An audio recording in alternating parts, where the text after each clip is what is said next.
तिलावत कर लेते हैं यार। बिस्मिल्लाहिर्रहमानिर्रहीम। कुल हुवल्लाहु अहद अल्लाहुस समद लम यलिद वलम यूलद वलम यकुल लहू कुफुवन अहद। बिस्मिल्लाहिर्रहमानिर्रहीम। अल्लाहुम्मा सल्लि अला मुहम्मदिन व अला आलि मुहम्मदिन कमा सल्लैता अला इब्राहीम व अला आलि इब्राहीम इन्नका हमीदुम मजीद। अल्लाहुम्मा बारिक अला मुहम्मदिन व अला आलि मुहम्मदिन कमा बारकता अला इब्राहीम व अला आलि इब्राहीम इन्नका हमीदुम मजीद। सर अल्लाह के नाम से हम आगाज़ करते हैं इस सेशन का, FAR 2 का। सबसे पहले तो एक छोटी सी प्रेजेंटेशन है कि हमारे कोर्स में क्या क्या चीज़ें हैं, ठीक है जी, वो हम देख लेते हैं और फिर हम ज़रा एग्जामिनर के जनरल कमेंट्स पढ़ लेते हैं, ख़ास तौर पे रीसेंट 2-3 अटैम्प्ट्स के, ठीक है, और देखते हैं कि जनाब वो हमसे क्या चाह रहा है, ठीक है। अच्छा जी, सबसे पहले इस कोर्स के बारे में बताता चलूँ। मैं जनरली FAR 2 लाइव नहीं पढ़ाता, ठीक है। मैं प्रीमियम लेक्चर्स मैंने बना लिए थे, वो मैंने दे दिए थे लास्ट टाइम, ठीक है जी।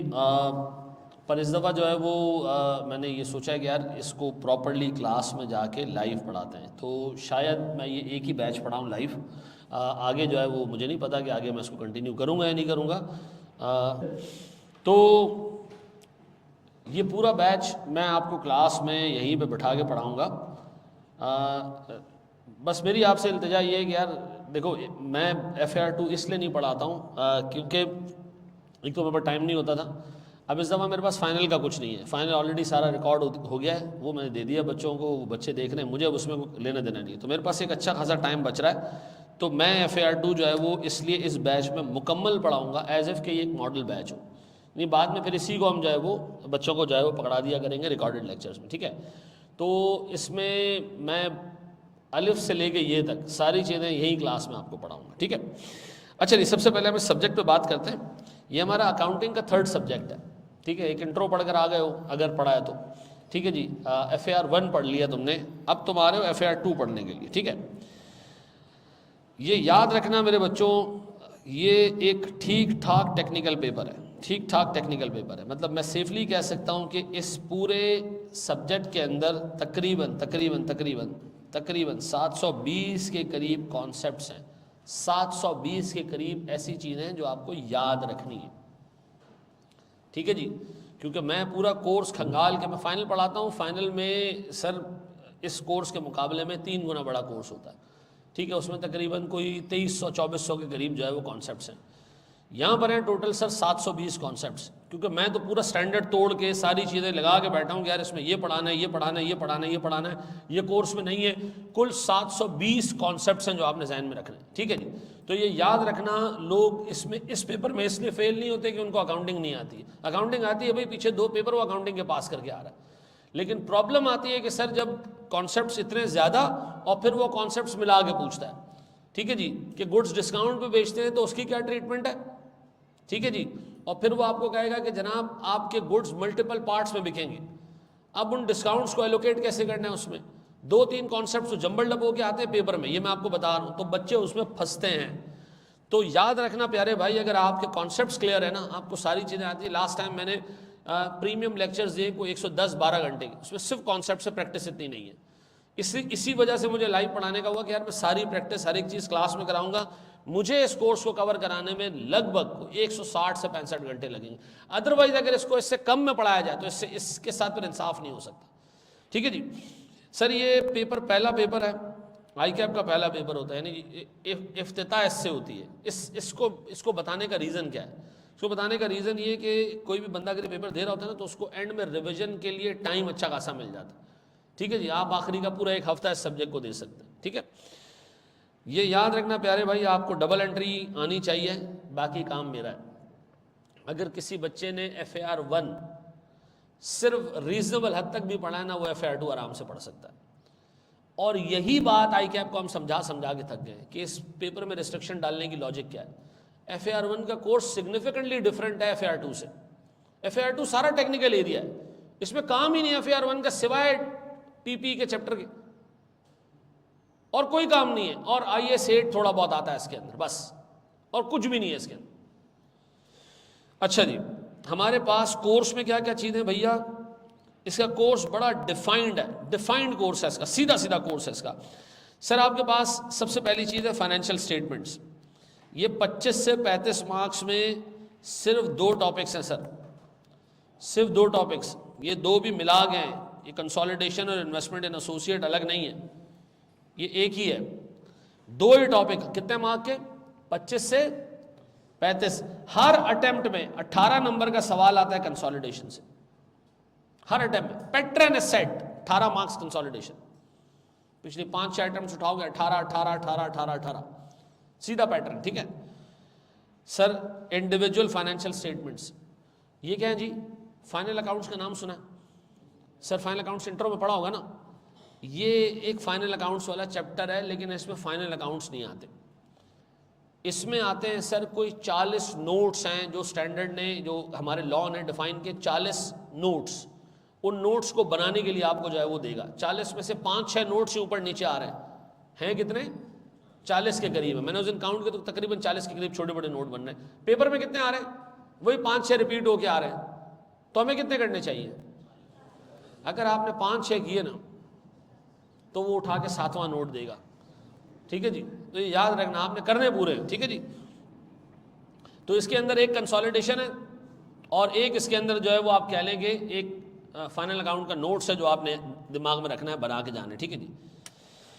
अच्छा जी, एक स्टेप और आगे हम बढ़े, लिख लिया आप लोगों ने। अच्छा, इसमें P2 T2 क्या है सर? ये क्या चीज़ है सर? टेस्टिंग लेवल का मतलब है, T1 का मतलब है भाई 8 नंबर का सवाल आ सकता है इससे मैक्सिमम। T2 का मतलब है मैक्सिमम 20 मार्क्स का सवाल आ सकता है। और T3 आपके कोर्स में किसी जगह पे भी नहीं है, वो है मैक्सिमम 25 मार्क्स का सवाल आ सकता है। P क्या है सर? P1 बेसिक चीज आएगी, कैलकुलेशन नहीं होगी उसके अंदर। ठीक है जी। P2 कैलकुलेशन वाला सवाल होगा, थोड़ा सा मुश्किल होगा। P3 आपके कोर्स में नहीं है। P3 है जनाब एक बड़ी चौड़ी केस स्टडी आएगी, लंबी चौड़ी। तो आपके पास है क्या सर? P2 और T2। ठीक है जी। तो इसका मतलब है सवाल होंगे, मुश्किल होंगे, बेसिक नहीं होंगे, और मार्क्स जो है वो आप देख लेंगे किसके हिसाब से सर। कॉस्टिंग में लास्ट अटेम्प्ट में एग्जामिनर ने एक ही टॉपिक से 35 पूछ लिए, तो कोई बैद नहीं है कि आप एक सवाल पेपर में जाओ FAR2 में और आपको 2 कंसोलिडेशन के सवाल नजर आए। ये हो सकता है, और वो आपसे पेपर के बाद कहे कि कैसा लगा है, आप कुछ भी नहीं कर सकते। ठीक है जी। पाकिस्तान में जिसके पास अथॉरिटी है उसके आगे आप कुछ भी नहीं कर सकते। इलेक्टेड बंदा जेल में, जो जेल में होना चाहिए वो पार्लियामेंट में है। ये मैं बनाना रिपब्लिक की बात कर रहा था, पाकिस्तान की नहीं कर रहा था। आगे बढ़े हम दोस्त।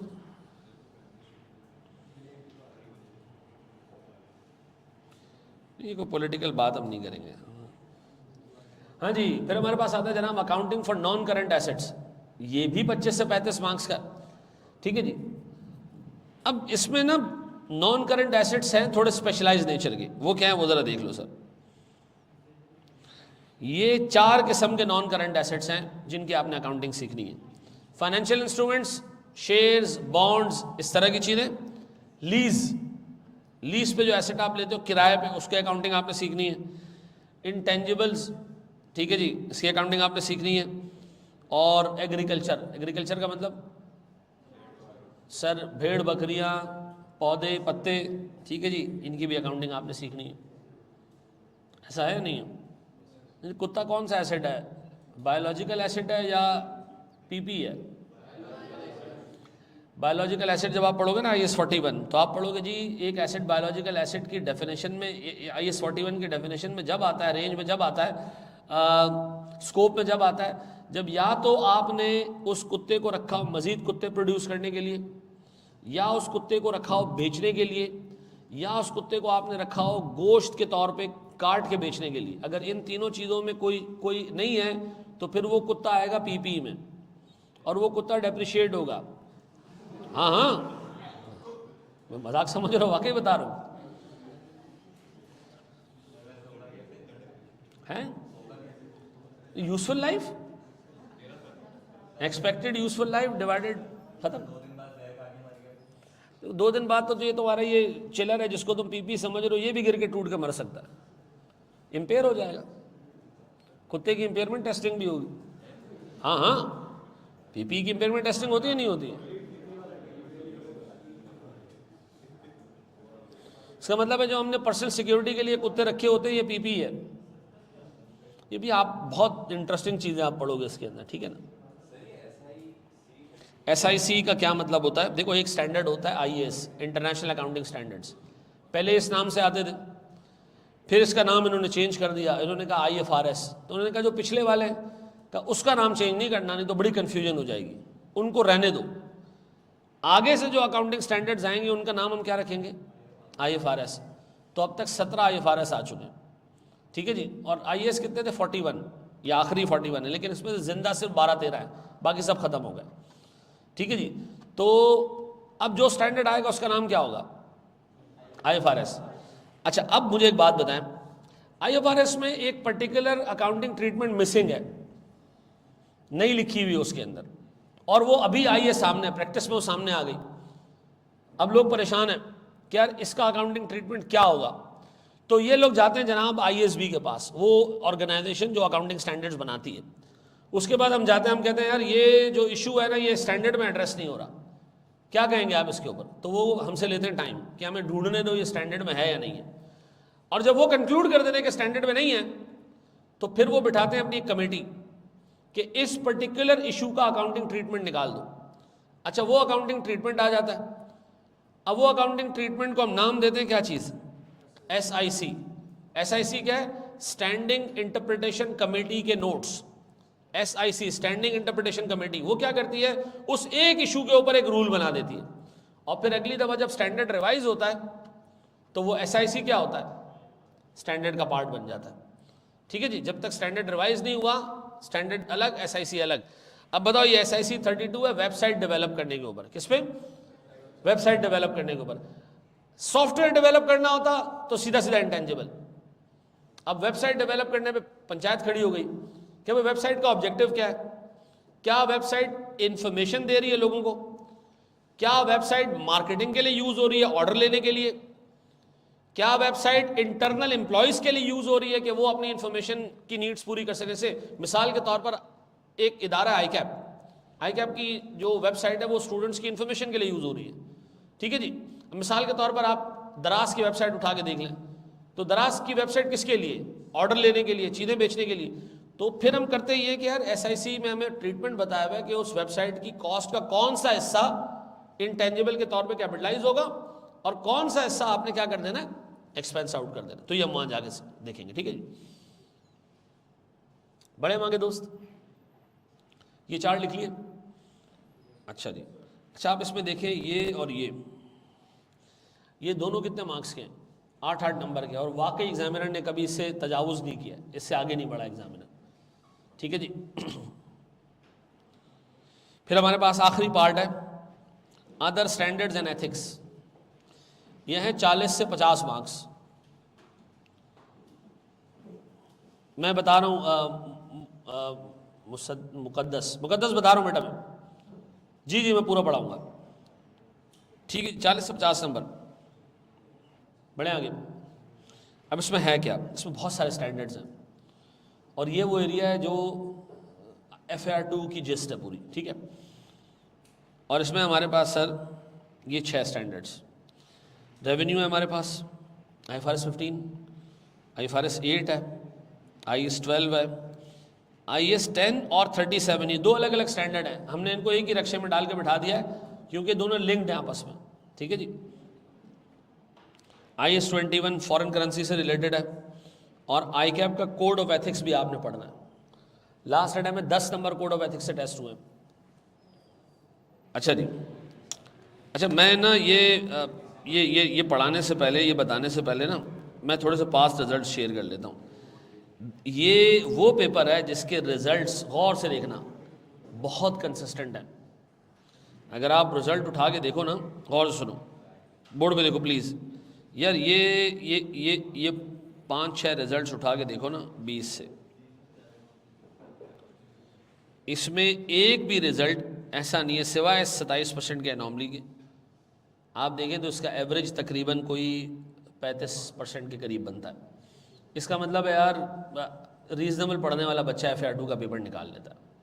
उसे रीजनेबल पढ़ा हो ना, FAR2 का पेपर निकाल लेता है। उसकी वजह यह है कि 100 बच्चे जब पेपर देने जाते हैं ना, तो 30 ऐसे होते हैं जो बराए नाम पेपर दे रहे होते हैं। लेवल 2 का पेपर है ना, लोग फॉर्म में जाने के लिए सिर्फ ये पेपर दे देते हैं जाके, इस पे जान नहीं मारते, दे दो जाके यार ताकि नंबर पूरा हो जाए। ठीक है जी। अब आप अंदाज़ा लगाओ 70% बच्चे ऐसे हैं जिनमें से 35 पास हो रहे हैं, तो इसका मतलब ये है कि यार ऑलमोस्ट आधी आवाम पास हो रही है। ठीक है जी, तो एक रीजनेबल रिजल्ट है। ठीक है, दूसरा मैं आपको ये कहूँगा कि ज़रा हाईएस्ट मार्क्स चेक करें कितने, 94, 93, 88, 97। ये 97 मुजम्मिल के मार्क्स हैं। हमारा एक बच्चा था जिसका गोल्ड मेडल आया था।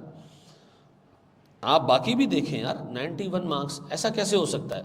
97 मतलब मजाक है क्या है ये? मतलब FAR2 में आप कह रहे थे 3 नंबर एक बंदे ने जाएंगे? नहीं सर, पेपर 100 मार्क्स का नहीं होता। अच्छा, जब मैं ये बोलता था ना किसी को समझ नहीं आती थी, मैं 3 साल से बोलता आ रहा हूँ 100 मार्क्स का पेपर। अब ICAP ने अपने सोल्यूशन के ऊपर लिखना शुरू कर दिया है कि इस पेपर में 100 से ऊपर नंबर अवेलेबल हैं। मार्किंग गाइडलाइन आती है ना, उस पर लिखा होता है ऊपर। ठीक है जी, तो 100 मार्क्स से ज़्यादा अवेलेबल होते हैं पेपर में। मिसाल के तौर पर कंसोलिडेशन के कितने मार्क्स हैं? 18 लिखे होते हैं, 18 मार्क्स, अवेलेबल मार्क्स होंगे 25।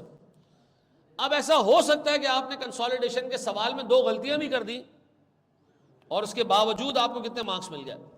अच्छा, ऐसा नहीं हो सकता कि 18 के 19 मिल जाए, मैक्सिमम 18 मिलेंगे। ये 18 मार्क्स हैं, एक बंदे ने 25 ले लिए हैं, तो रिजल्ट आ रहा है जी 104 नंबर वाले ने टॉप किया। ठीक है ना, ये नहीं हो सकता। तो मैक्सिमम मार्क्स अवेलेबल हैं कितने? 18। अब आप गलती करके भी 18 ले सकते हो, लेकिन इसके बावजूद कुछ ऐसे बेगैरत आते हैं। ये नंबर देख रहे हो, ये पहले ICAP देता था। इसका मतलब पता है क्या है? Students failed with less than 8 marks, 8। ठीक है जी, 8 या 8 से कम मार्क्स पे जो फेल हुए लोग थे ना, उनकी परसेंटेजेस देख लें आप। 8 से कम का मतलब है 42 लिए, 43 लिए। 8 से कम मार्क्स का मतलब ये नहीं 8 लिए, ऐसे नहीं कह रहा मैं। आप क्या समझ रहे, 8 नंबर लिए हैं, तो उसको तो वहीं मर जाना चाहिए जिससे 8 नंबर लिए। ठीक है ना, यानी 8 मार्क्स से फेल हुआ हो या उससे कम मार्क्स से फेल हुआ हो, आप परसेंटेजेस देखें 18, 20, 21, यानी मार्जिनली एक सवाल और ढंग का कर लेते ना तो ये भी पास हो जाते। अब आप चेक करें, 30 ऐसे हैं जो टोटल फारिग हैं। ठीक है जी, और 20-22 ऐसे हैं जो मार्जिनल फेल होंगे। तो इसका मतलब ये है कि यार एक अच्छा चांस है आपका FAR2 का पेपर पास करने का, ऐसा। लेकिन ICAP की ना रिसेंट अटेम्प्ट्स में हट गई है, और ICAP क्या कहना चाह रहा है, मैं पहले वो कमेंट आपको पढ़ाना चाह रहा हूँ।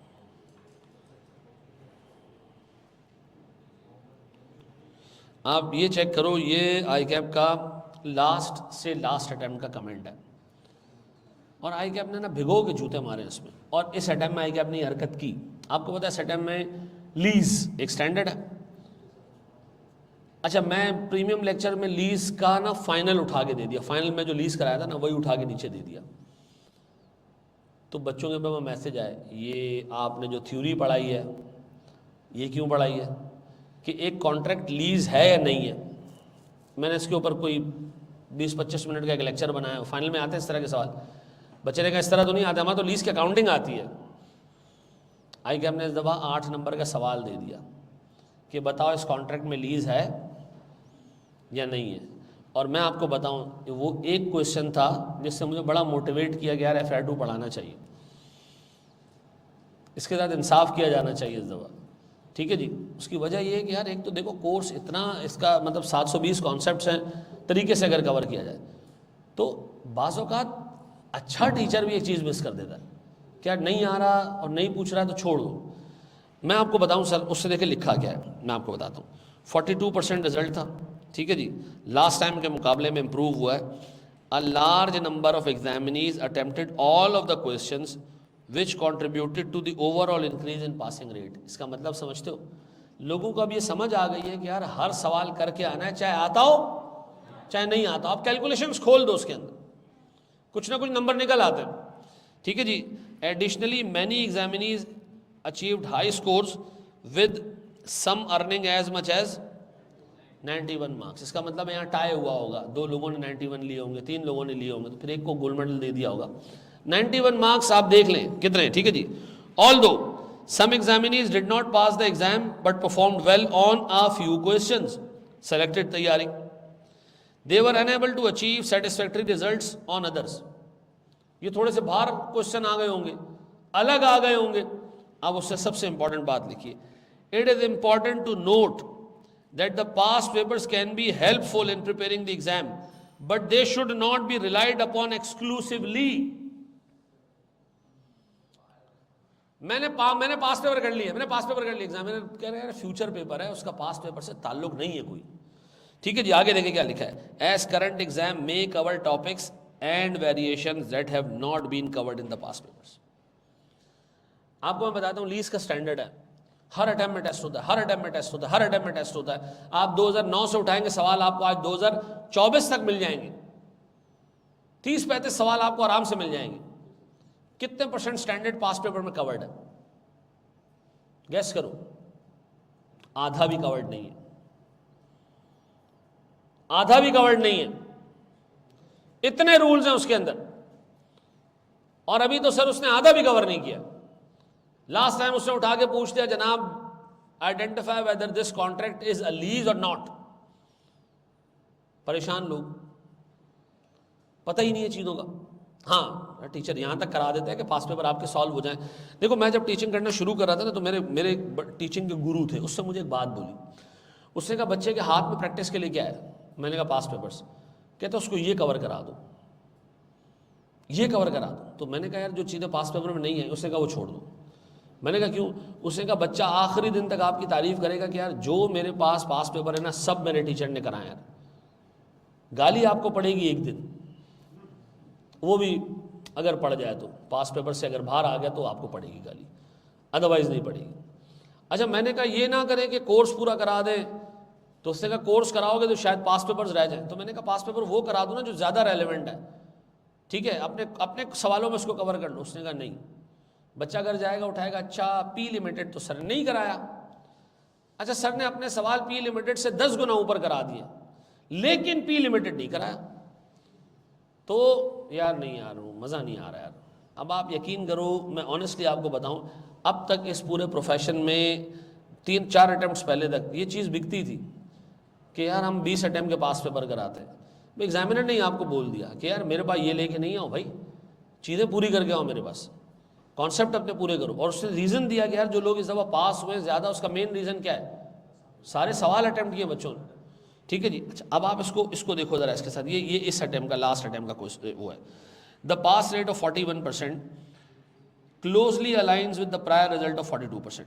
It is worth highlighting that while some examinees did not pass the exam, perform well on certain questions, they struggled to attain satisfactory result on others. वही बात कर रहा है कि सेलेक्टेड तैयारी करके आए थे और मार्जिनली फेल हो गए. It is imperative to emphasize that while past papers can serve a useful tool in the examination preparation, exclusive reliance on them is not advisable. वही बात कर रही है. इसका मतलब है लास्ट अटेम्प्ट में लोगों ने नहीं उस पर काम किया, दोबारा ऐसा अटेम्प्ट में, अब ये तीसरी दफा भी यही आएगा, देख लेना. ठीक है जी. The current examination make encompass sub topics और variation that have not been covered in the past papers. Furthermore, ये इस अटेम्प्ट की सबसे इंपॉर्टेंट हाईलाइट थी कि लोगों की प्रेजेंटेशन बकवास है. लोग समझ रहे हैं FAR2 का पेपर नहीं, कॉस्टिंग का पेपर है, जहां पर जो कैलकुलेशन करनी है कर दो. वो कह रहा है ऐसा नहीं है भाई. Examinees who did not pass the exam often displayed disorganized work presentations, making it challenging to allocate partial marks. अब मैं आपको बताऊं, एक टॉपिक है डेफर्ड टैक्स का. मैं बड़ी इंपॉर्टेंट बात तुम्हें बताता हूं. उसको सॉल्व करने के 2 तरीके होते हैं, P&L approach, balance sheet approach. 2 तरीके, P&L और बैलेंस शीट अप्रोच. 90% सवाल P&L अप्रोच से सॉल्व हो जाते हैं, 95% सवाल बैलेंस शीट अप्रोच से सॉल्व हो जाते हैं. 5-10% सवाल ऐसे हैं जो दोनों में से किसी एक मेथड से सॉल्व होंगे. वो दोनों मेथड से सॉल्व नहीं हो सकते. या वो बैलेंस शीट अप्रोच से सॉल्व होंगे, कुछ क्वेश्चन होंगे जो सिर्फ और सिर्फ किससे सॉल्व होंगे? P&L अप्रोच से. अब मुझे एक बात बताओ, मुझे क्या करना चाहिए?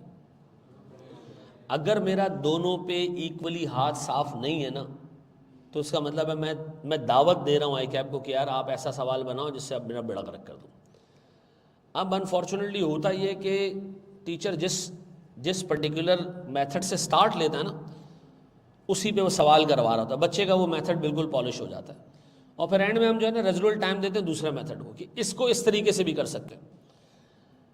अब मैंने एग्जामिनर से पूछा एक दफ़ा, एग्जाम डिपार्टमेंट से पूछा कि अगर एक डेफर टेक्स्ट का सवाल है वो दोनों अप्रोचेस से सॉल्व हो सकता है तो किसी से भी सॉल्व कर दें। उसने कहा हाँ, किसी से भी सॉल्व कर दें, हम पूरे नंबर दे देंगे, लेकिन कुछ सवाल ऐसे होंगे जो सिर्फ एक ही मेथड से सॉल्व हो रहे होंगे, उसमें अगर आपने दूसरा मेथड डालने की कोशिश की, गलत हो जाएगा, नंबर नहीं मिलेंगे।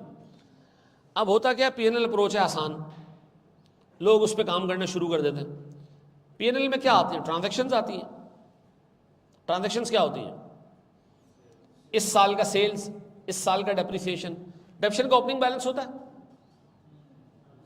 अगर डेप्रिसिएशन का ओपनिंग बैलेंस है ना तो मैं जा रहा हूं, लेकिन बंदो एक्सपेंस है वो है। सेल्स का ओपनिंग बैलेंस होता है, नहीं होता ना भाई। अक्यूमुलेटेड डेप्रिसिएशन का ओपनिंग बैलेंस हो सकता है, डेप्रिसिएशन एक्सपेंस का तो नहीं हो सकता ना। अगर ये वाली बात है तो बता दो यार, अच्छा, तो अब डेप्रिसिएशन है, उसका कोई ओपनिंग और क्लोजिंग बैलेंस नहीं है, तो आपने देखना है जी डेप्रिसिएशन अकाउंटिंग में कितना बुक हुआ है और टैक्स वाला कितना अलाउ कर रहा है, इन दोनों के डिफरेंस पे डेफर्ड टैक्स बुक होता है। अगर आप बैलेंस शीट अप्रोच से जा रहे हो तो बैलेंस शीट अप्रोच में पीपी है, पीपी का ओपनिंग बैलेंस होता है, हाँ, पीपी का क्लोजिंग बैलेंस होता है, हाँ, पीपी में ट्रांजैक्शंस आती है, हाँ। तो बैलेंस शीट अप्रोच बहुत कॉम्प्लेक्स है। एग्जामिनर सवाल पूछता है ऐसा जिसपे सिर्फ बैलेंस शीट अप्रोच चल रही हो, एग्जामिनर सवाल पूछता है ऐसा जिसपे सिर्फ पीएनएल अप्रोच चल रही हो, तो दोनों पे क्या होना चाहिए, हाथ साफ होना चाहिए। अब देखो यार, ये है हमारा वो टारगेट जो हमने कवर करना है, कि जहां पर आपके पास ऐसे सवाल हैं कि मल्टीपल मेथड्स अवेलेबल हैं, चीज़ें ऐसी हैं जो आपको दोनों को इक्वली जो है वो कवर कर। अच्छा, रिसेंट अटेम्प्ट्स में आईकैप ने बड़ा टाइट काम कर दिया, वो सवाल बनाता है पार्ट ए ऐसा बनाता है जो सिर्फ पीएनएल अप्रोच से सॉल्व हो रहा है, और पार्ट बी ऐसा बनाता है जो सिर्फ बैलेंस शीट अप्रोच से सॉल्व हो रहा है। तो अब लेटेस्ट टाइम में अगर मैं सवाल शुरू करूंगा ना, तो मैं एक ही सवाल को बार बार दो तरीकों से कराऊंगा। आपको कोफ्त होगी कि यार हो गया ना एक तरीके से सवाल, और दूसरे तरीका में आता है हम कर लेंगे, नहीं नहीं नहीं, आपने बार बार हर सवाल को दो मेथड से करना है ताकि हाथ मुकम्मल साफ हो जाए। ठीक है जी। अच्छा जी, मैं कुछ कमेंट्स आपको और भी बढ़ाना चाहूंगा सर। ये हैं 2 अटेम्प्ट पुराने।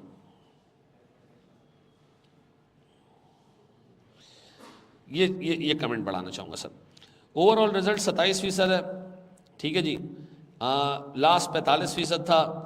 The result is mainly due to lower than expected performance in question 2, 3 and 5 which prevented many marginal cases from crossing the line. इन 3 की वजह से लोग 45-46 पे बहुत फेल हुए। लेकिन सबसे इंपॉर्टेंट बात सुनो, इन क्वेश्चन नंबर 2 and 3 1/4 यानी 25% of examinees did not secure any mark. शुद्ध खाली, मतलब एक नंबर भी नहीं लिया। 1/4 एग्जामिनीज, 25% लोगों ने तो इस क्वेश्चन नंबर 2 और 3 को तो मुंह ही नहीं डाला। इसलिए रिजल्ट कितना रहा? अच्छा, फिर उसने कहा रुको तो सही। Question 5, while in question 5 half of the examinees did not secure any marks। यानी एक सवाल पे आधा आईकैप एक नंबर भी नहीं लेके गया। आप ये सोच सकते हो यार, किसी इंसान के बच्चे ने आके कुछ तो लिया होगा। आधे तो ऐसे थे जिन्होंने वो आजकल वो मौलाना वाला है ना, ब्रदर व्हाट इज दिस, है तो वही वाला आपने काम किया। Poor performance in these questions mainly because the question had been examined in a different way or areas of the syllabus that were not studied on the assumption that this could not be examined। ऐसा? अच्छा जी। फिर उसने कहा यार ऐसे भी जवान के बच्चे थे जिन्होंने 90 मारे। अब मुझे बताएं इस पूरी डिस्कशन की समरी क्या है? इस पूरी डिस्कशन की क्या समरी, खुद बताओ। एक एक चीज़ आपने कवर करनी है, एक एक चीज़। अच्छा, हमें कैसे पता चलेगा ये एक एक चीज़ हमने कवर कर ली है? आपको आईकैप का स्टडी टेक्स्ट हाथ में रखना है। जब टीचर आके इस कुर्सी पे बैठता है ना, तो वो कहता है मेरी किताब सबसे बेस्ट है, होती भी होगी। वो कह रहा है आईकैप की किताब घटिया किताब, बकवास किताब, हाथ ही नहीं लगाना ताकि मेरी किताब दिखे। ठीक है जी, मैं आपको आज बता रहा हूँ, मैं अपनी किताब तो आपको दूंगा जिसमें ठीक ठाक प्रैक्टिस मटेरियल होगा, डिफरेंट अकाउंटेंसी बॉडीज़ के क्वेश्चंस भी होंगे और बहुत सारी चीज़ें होंगी। हैविंग सेड दिस, आपको आईकैप की किताब एटलीस्ट सॉफ्ट कॉपी में अपने पास रखनी है और आपने ये इंश्योर करना है कि सर ने उसमें एक एक टॉपिक कवर करवाया या नहीं कवर करवाया। आईकैप की किताब जिस बंदे ने बनाई है ना, वो खुद एक टीचर है। वो मुल्तान में वो बंदा है, उसका नाम है काशिफ, बड़ा अच्छा नाम है उस बंदे का, बहुत अच्छी किताब लिखी है उसने, काशिफ अदील नाम है, पता नहीं क्या नाम है उसका, ठीक है जी, लेकिन अमेजिंग, बहुत अच्छी किताब लिखी, सारी चीज़ें कवर की उसने, ठीक है जी। मैं ऑनेस्टली अगर अपनी किताब में ये सारी चीज़ें नहीं डालता, वो फाइनल में पढ़ा रहा हूँ तो मैंने उसके हिसाब से किताब डिज़ाइन की है, तो मैं आपको खुला कह देता कि आईकैप की किताब इनफ है।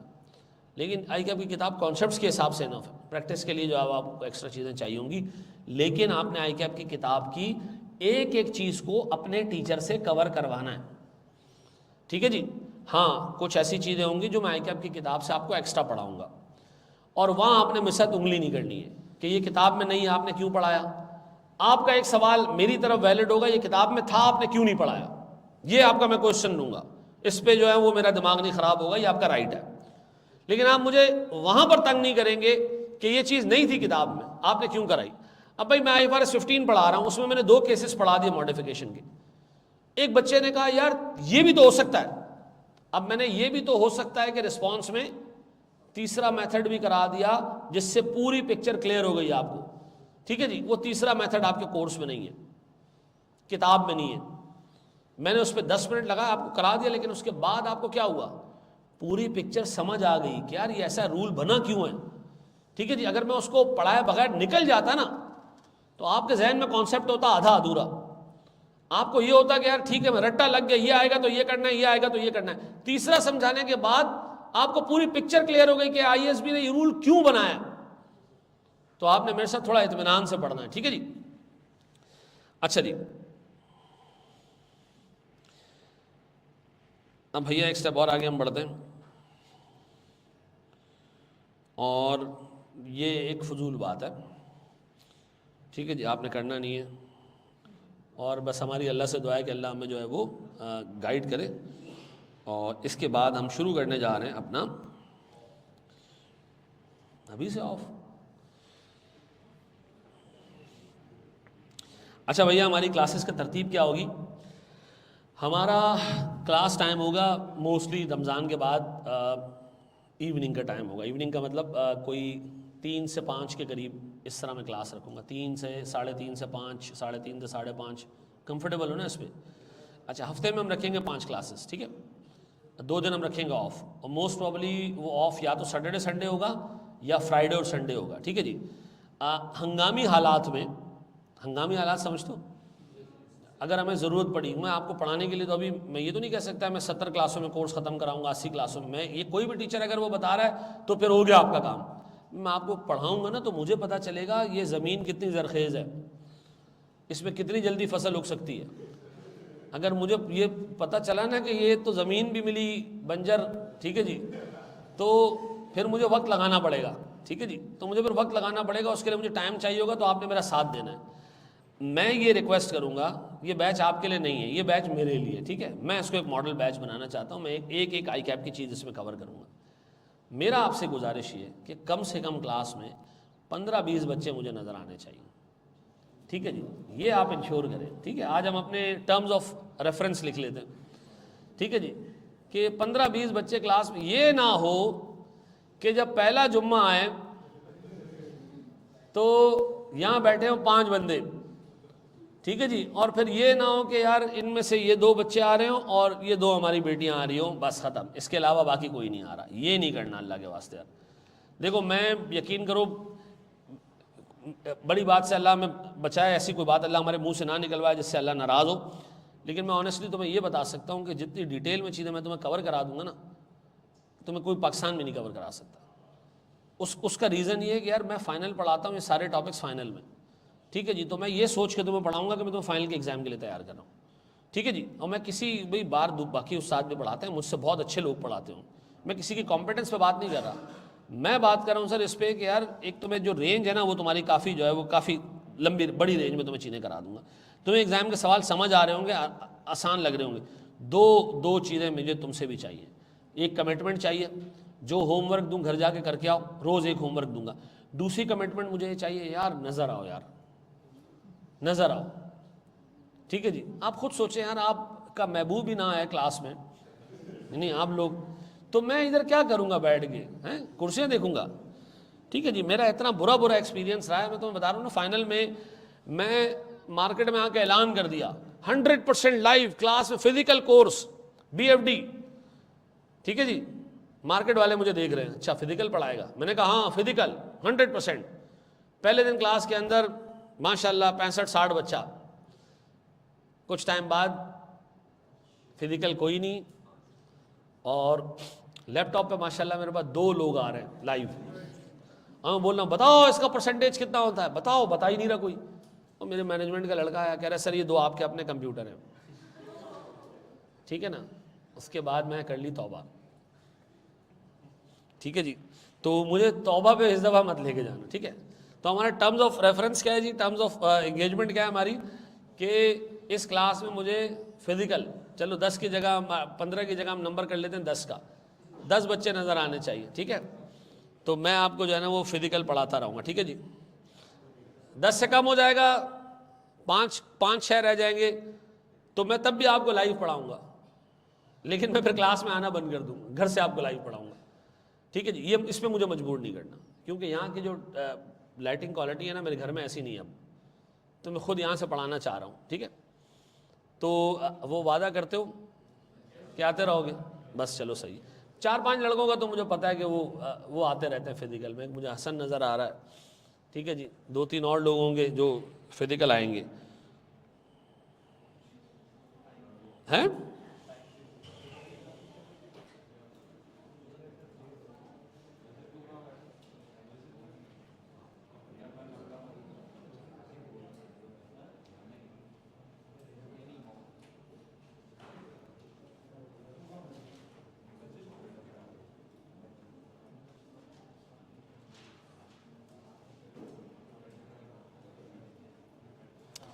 सर हम देखने जा रहे हैं जनाब IS 21 effects of changes in foreign exchange rates.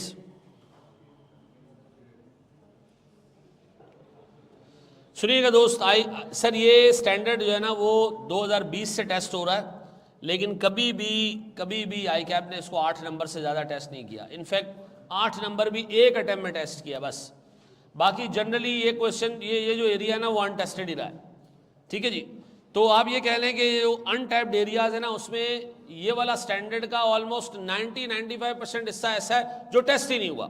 ठीक है जी, यानी ये इतना खुला स्टैंडर्ड है, इसमें जो चीज़ें आप पढ़ने जाओगे उसका उस पे आपको पास्ट पेपर्स का कोई रेफरेंस नहीं मिलेगा। ठीक है जी, अब तक टोटल 4 सवाल हैं, 3 नंबर, 2.5 नंबर, 2 नंबर और 8 नंबर। ठीक है, अच्छा जी, मैं इसको एक्सप्लेन कर रहा हूँ सर, हिसाब किताब कैसे स्टैंडर्ड में हम पढ़ेंगे क्या। देखिए मुझे एक बात बताएं, एक कंपनी की प्रेजेंटेशन करेंसी होती है, क्या होती है जनाब? Presentation currency.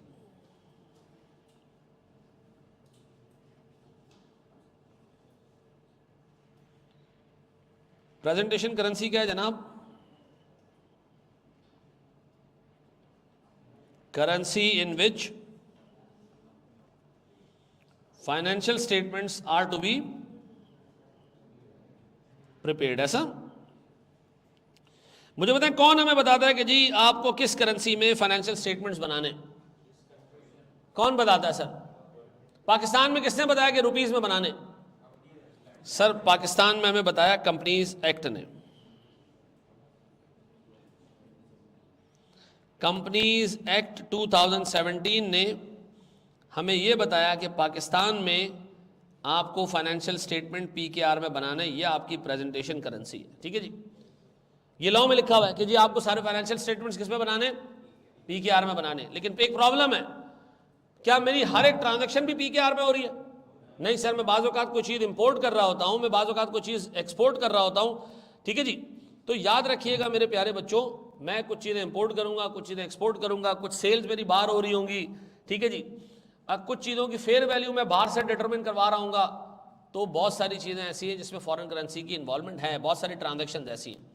ठीक है जी, तो सर फिर क्या करेंगे? ये हमने स्टैंडर्ड में सीखना है कि अगर आपकी कुछ ट्रांजैक्शंस या बैलेंसेस फॉरेन करेंसी में हैं तो उनको आपने कैसे प्रेजेंट करना है, क्योंकि आपकी तो प्रेजेंटेशन करेंसी है क्या, PKR है। और ये किसने बताया हमें?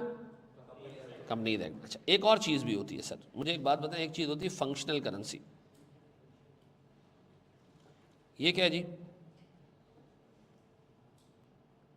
बेसिक बात बता रहा हूं, आगे इसकी टेक्निकल डेफिनेशन अलग बताऊंगा जी। What is the functional currency? Currency in which major business transactions occur.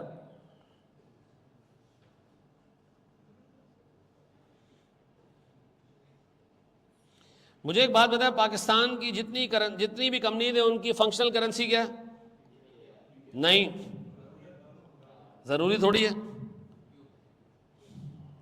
मुझे एक बात बताएं सर, एक कंपनी है पाकिस्तान में जो चीज़ें प्रोड्यूस करती है बांग्लादेश जाके बेच देती है, मेजॉरिटी ट्रांजैक्शन उसकी टके में, यानी सर सबसे ज़्यादा ट्रांजैक्शन उसकी टकों में हो रही है, तो उसकी फंक्शनल करेंसी क्या है?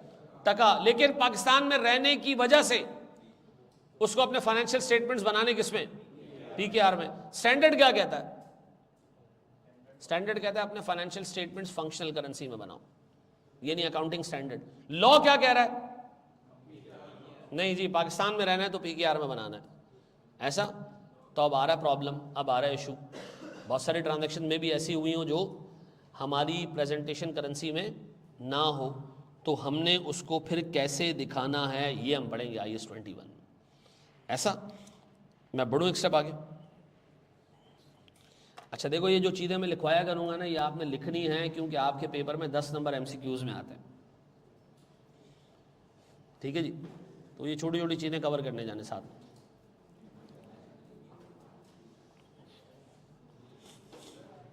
जी मेरे बच्चे, लॉ की बात मानेंगे ना, क्योंकि हमारे यहाँ लॉ ये कहता है कि जी आपको स्टैंडर्ड की कंप्लायंस करनी है, लेकिन अगर मेरे में उस स्टैंडर्ड में फटा हो फिर आपने मुझे मानना है। जैसे रीवैल्यूएशन सरप्लस, 2017 से पहले रीवैल्यूएशन सरप्लस एक इक्विटी है, इक्विटी है ना रीवैल्यूएशन सरप्लस। हमारा लॉ कहता था इक्विटी नहीं है, तो फिर हम किसकी माने? हमने लॉ की मानी। 17 में आगे 2017 में कंपनीज एक्ट आया, उसने कहा नहीं है इक्विटी है, तो अब हम इसको कैसे दिखा रहे हैं? अभी भी ICAP की जो स्टडी टेक्स्ट है FAR 1 की, उसके अंदर रीवैल्यूएशन सरप्लस का बैलेंस आ रहा है, कॉलम नहीं है, अभी भी आ रही है इस तरह की चीज़ें, पुराने सवाल आते हैं। तो याद रखना, जब अब लॉ में और उसमें मसला आ रहा हो, डिफरेंस आ रहा हो, तो सुपरसीड कौन करेगा? लॉ हमारा सुपरसीड करेगा, ठीक है जी। आइंदा के बाद आपसे पूछेंगे जी पाकिस्तान में फाइनेंशियल स्टेटमेंट्स किसके हिसाब से बनते हैं, तो आपने कहना है जी IAS के हिसाब से बनते हैं, क्योंकि लॉ ने कहा है, लॉ ने कहा भाई IAS के हिसाब से फाइनेंशियल स्टेटमेंट्स बनाओ, सिवाय इन 5 चीज़ों के। ये हमारी माननी है आपने बात, ठीक है जी। बड़े हम आगे दोस्त, आप ऑडिट करने जाते हो ना, दुनिया जहान में ऑडिट का एक ओपिनियन होता है, in our opinion financial statements are prepared या are showing true and fair view. Pakistan में ओपिनियन पता है क्या होता है? Financial statements are showing true and fair view, number 1। Number 2, zakat has been properly deducted and submitted, companies assets are not used by the directors in their name. यानी इतने opinion आपसे लेता है, ये किसने कहा है? ये हमारे लोकल लॉ ने कहा है। तो जब लोकल लॉ और जो अंडरलाइंग वो है सर फाइनेंशियल स्टेटमेंट्स बनाने का कानून है, बाहर से जो है इंटरनेशनल है, वो क्लैश करेगा, हम किसको मानेंगे? फिर हम लोकल लॉ को मानेंगे, ठीक है जी। जी जी मेरे बच्चों, बिल्कुल। अच्छा, आप बोर्ड पे देखिएगा दोस्त, अब मेरा एक सवाल है आपसे, गौर से सुनना। सर मैंने एक गुड्स खरीदी सर, गौर सुनना। मैंने सर 1 जनवरी 2010 को एक ऑर्डर प्लेस किया। क्या किया? एक ऑर्डर प्लेस किया कि मुझे 3000 आई पेंसिल्स चाहिए, और उन्होंने कहा जी आई पेंसिल जो है ना वो है $20 की। कितने की? किस दिन मैंने ऑर्डर प्लेस किया? तो जैसे आपने ऑर्डर प्लेस किया तो पेंसिल आपकी हो गई? नहीं सर, क्या हो गया, ऑर्डर प्लेस करने में हमने उसको कहा गया निकाल के दे दो, ठीक है जी। गौर सुनना, उस बंदे ने क्या किया सर, 15 जनवरी को या से 31 जनवरी को 31 जनवरी 2010 को सामान जो है वो शिप पे लोड कर दिया, शिफ्ट कर दिया, ठीक है जी। अब बताओ क्या इस दिन रिस्क एंड रिवॉर्ड मेरे हो गए? इस दिन इन्वेंट्री मेरी हो गई है? अतः कि मेरा सप्लायर के साथ अग्रीमेंट है कि जब तक मेरे घर नहीं पहुंचाओगे मैं नहीं मानूंगा। नहीं सर ये नहीं हुआ। अच्छा फिर क्या हुआ सर? ये गुड्स मेरे पास आ गई किस तारीख को जी? से 18 फेब को ये मेरे पास सर पहुंच गई सर। मुझे प्रैक्टिकली ये डिलीवर्ड हो गए, मैंने रिसीव कर लिया इसको, ठीक है, रिसीव्ड। अब बताएं सर मैंने कितने डॉलर्स पे करने? 3000 पेन है, एक पेन $20 का है जी। कितने? 60,000 US डॉलर, ठीक है जी। गौर से सुनना, मेरी फंक्शनल करेंसी, सॉरी मेरी प्रेजेंटेशन करेंसी रुपीज है। क्या ये ट्रांजैक्शन रुपीज में हुई है? नहीं सर। अच्छा, $1 का रेट 1 जनवरी को था 270 रुपए पर डॉलर, ठीक है जी। सर मेरे पास 31 जनवरी को रेट हो गया 280 रुपए पर US डॉलर। सर मेरे पास 18 फेब जिस दिन मुझे गुड्स रिसीव हुई हैं उस दिन हो गए थे 289 पर US डॉलर। अब बताओ मेरा पहला सवाल आपसे कि मैं ट्रांजैक्शन को किस डेट पे रिकॉर्ड करूंगा और किस रेट पे रिकॉर्ड करूंगा, हैं? अच्छा ये तो आपको पता चल गया कि हमें इसको रिकॉर्ड करना है किस तारीख को? 18 फेब को, लेकिन किस रेट पे रिकॉर्ड करना है? हाँ जी, 289 का मतलब क्यों 289 भाई? हमने तो अग्रीमेंट जो है वो 1 जनवरी को किया था, फिर वो रेट नहीं लेंगे हम, हैं? वो रेट नहीं लेंगे? नहीं सर। क्यों सर? आज आप अगर डॉलर खरीदने जाएंगे ना इस पर्टिकुलर ट्रांजैक्शन की पेमेंट करने के लिए, तो डॉलर आपको आज 280 का नहीं मिलेगा, 270 का नहीं मिलेगा, बल्कि कितने का मिलेगा? तो बताएं मैं आज इन्वेंट्री कितने पे रिकॉर्ड करूं? इन्वेंट्री डेबिट कितने से? सर मेरे पास 60,000 इंटू कितना आता है मेरे बच्चों? 289 से मल्टीप्लाई करके 17.34 मिलियन, पक्का? और मैं एज्यूम कर रहा हूं मैंने क्या किया, कैश पे कर दिया 17.34 मिलियन, पक्का? मैंने सबसे पहले क्या किया होगा इस पेमेंट के लिए? जाके डॉलर खरीदे होंगे। कितने में मिला होगा डॉलर मुझे? 289 का। और उसके बाद जाके मैंने क्या किया होगा? डॉलर पे कर दिया होगा। मुझे एक बात बताएं, इसमें IS-21 की इन्वॉल्वमेंट कहां आई? मुझे बताएं आपने किस दिन का फॉरेन करेंसी रेट पिक किया? 18 तारीख का। क्यों? क्योंकि इस डेट पे रिस्क एंड रिवॉर्ड मुझे, तो इसका मतलब है सर सबसे पहले इस पूरे चैप्टर में घुसने से पहले मुझे यह पता होना चाहिए कि रिस्क एंड रिवॉर्ड मुझे किस डेट पे मिलते हैं। रिस्क एंड रिवॉर्ड किस डेट पे मिलते हैं? आपको किसने बताया कि भाई रिसीव्ड वाले डेट पे होना चाहिए? मैंने एग्रीमेंट पढ़ा, अग्रीमेंट में क्या लिखा था कि मैंने सामने वाले सप्लायर को कहा मेरे घर तक सामान पहुंचाओगे तो मैं मानूंगा। ऐसा अगर मैं उसको कहता भाई तुम बस शिप कर दो, तुम्हारी जिम्मेदारी खत्म, तो किस दिन रिस्क एंड रिवॉर्ड ट्रांसफर होते? शिफ्ट करने वाले डेट के ऊपर। तो सर आपने दो लोगों का म्यूचुअल एग्रीमेंट पढ़ना होगा ये डिटरमिन करने के लिए कि रिस्क एंड रिवॉर्ड हमें कहां ट्रांसफर हुए। ऐसा सर इंटरनेशनली चार तरीके हैं रिस्क एंड रिवॉर्ड ट्रांसफर होने के। कितने? 4 तरीके हैं। 4 तरीके नहीं, एग्रीमेंट में वो 4 टर्म्स लिखी हुई होती हैं। वो टर्म्स देख के आपने डिसाइड करना है कि मुझे इन्वेंट्री को किस डेट पे और किस रेट पे रिकॉर्ड करना है।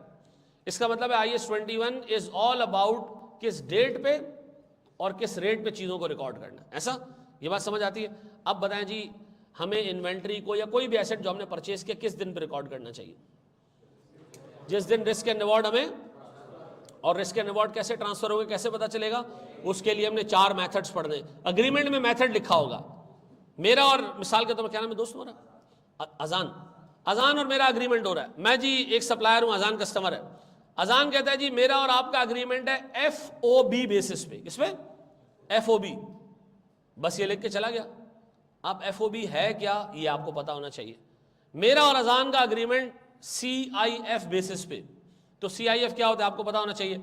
मेरा और अजान का अग्रीमेंट DAT बेसिस पे, तो ये DAT बेसिस क्या होना चाहिए आपको पता होना चाहिए। मेरा और अजान का अग्रीमेंट DDP बेसिस के ऊपर है।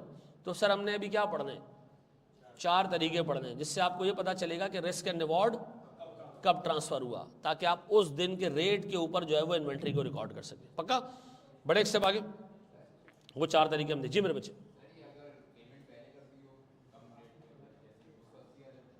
बिल्कुल कर सकता है। हाँ, अब ये ही तो सारी निटी ग्रिटी जो हमने देखनी है कि हमने आया उसको किस रेट पे रिकॉर्ड करना है।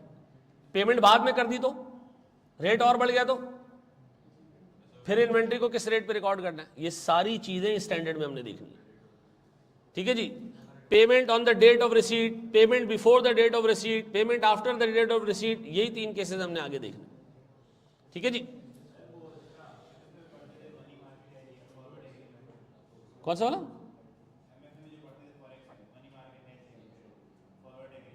हाँ हाँ, नहीं, इसमें सारी ट्रांजैक्शन स्पॉट पे हो रही होंगी, फॉरवर्ड और मनी मार्केट नहीं है इसके अंदर। बस सारी ट्रांजैक्शन हम रिकॉर्ड कर रहे होंगे किस पे? स्पॉट पे। फॉरवर्ड की ट्रांजैक्शन अगर एग्जामिनर देगा तो वो फिर हमारे कोर्स से एक्सक्लूडेड है, क्योंकि हमारे इस कोर्स में सीधा सीधा लिखा हुआ है IFRS 9 एक्सक्लूडिंग डेरिवेटिव्स। ठीक है जी। तो MFA में जो हमने चीजें पढ़ी है वो यहाँ नहीं आएंगी। ठीक है, बढ़े आगे एक स्टेप। जी मेरे बच्चे।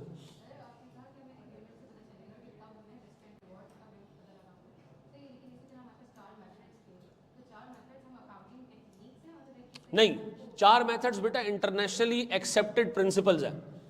ठीक है जी। जैसे एग्रीमेंट ड्राफ्ट होते हैं ना, तो उसमें 4 टर्म्स यूज होती है, तो इससे आइडिया हो जाता है कि जी रिस्क एंड रिवॉर्ड कहाँ ट्रांसफर हुआ है। उसकी वजह यह है कि समान समंदर में डूब गया, नुकसान किसको होगा, ये डिटरमिन करने के लिए क्या इंटरनेशनल लॉ में ना 4 चीजें दी हुई हैं। ट्रांजिट ऑफ गुड्स के लॉ में ना 4 चीजें दी हुई हैं कि जी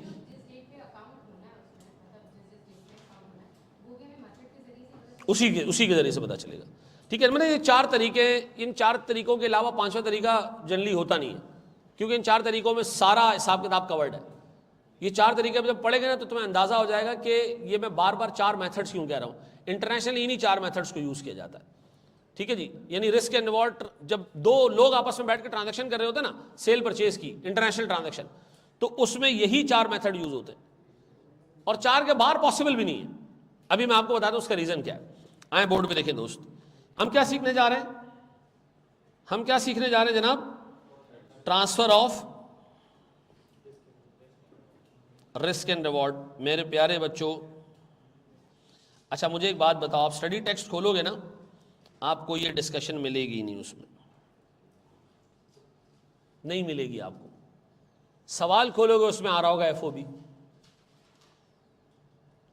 तो बच्चा कहता है ये कहाँ लिखा है? तो भाई सवाल में दिया हुआ है। तो सर ये तो स्टडी सवाल में दे दिया तो इसका क्या मतलब है? पता होना चाहिए ना आपको। अच्छा, अब बोर्ड पे देखना दोस्त, बोर्ड पे देखना, अच्छे तरीके से एक चीज देखना। हम पहला मेथड पढ़ने जा रहे हैं which is called free on board, जिसको हम क्या कहते हैं?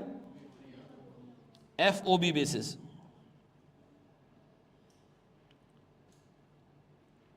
मेरे प्यारे बच्चों, अगर ये समझ लिया तो मेरे लिए पहला पार्ट आसान हो जाएगा कि तुम्हें ये पता होगा कि किस डेट पे चीज को रिकॉर्ड करनी है। फिर हमारा दूसरा फड्डा रह जाएगा किसका? किस रेट पे रिकॉर्ड करना है। ठीक है, बोर्ड पे देखिएगा दोस्त। सर यह है कराची और यह है जी से मिसाल के तौर पे कोलंबो। कोलंबो का है? Very good sir. Sir Karachi में मैंने गुड्स बेचनी है। मैं कौन हूं जनाब? मैं सेलर हूं। कोलंबो में मेरा एक दोस्त है जो मुझसे गुड्स खरीद रहा है, उसको भी यहां ले आते हैं। ये थोड़ा बेचारा जो है वो खाला में बोलना नहीं चाह रहा था यार। ये बायर है हमारा, ठीक है जी, इसका नाम है जयसूर्या। ठीक है जी, ये मैं हूं। बोर्ड पे देखिएगा दोस्त, मैंने ना गुड्स बेचनी है किसको? जयसूर्या को। सर यहां से गुड्स रवाना होंगी, जब मैं मिसाल के तौर पर मैंने एग्रीमेंट हुआ जयसूर्या साहब से, जयसूर्या ने कहा आप बस सामान ना शिप को हैंड ओवर कर दें।